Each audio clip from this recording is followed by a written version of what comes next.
Hvaða kraftar verka á svona bolta? Þyngdarkrafturinn togar hann niður, ég held á móti og þegar boltinn er kjur þá beiti ég jafn miklum krafti og þyngdarkrafturinn er, þá niðurstaðan 0, boltinn fer ekki neitt. En ef ég kasta honum svona upp, þá er ég að beita krafti, þá fær boltinn ákveðin hraða og eykur hraðan í smá stund, en þyngdarkrafturinn dregur hraðan hratt niður og boltinn í raun hægir á sér. Þangað til hann stoppar í hæstu stöðu, þá er hraðinn 0, hraðinn minnkar og minnkar og minnkar. Svo fer boltinn að auka hraðan aftur, niður.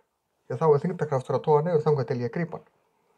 Hlutir sem falla, þar sem ekki gætir loftmótstöðu, það er einhver loftmótstöð á svona bolta, hún er ekki mikil, þeir auka hraðan 9,8 metra á hver einustu sekúndu sem líður. Þetta er það sem kallað er þyngdarhröðun jarðarinnar, 9,8 metrar á sekúndu í öðru, sem þýðir að fyrir hverja sekúndu sem líður þá eykst hraðinn 9,8 metra á sekúndu. Leið og loftmótstöðu gætir, þá er þessi tala lægri. Og svo til eitthvað sem heitir lokahraði sem ég ætla að útskýra fyrir ykkur seinna.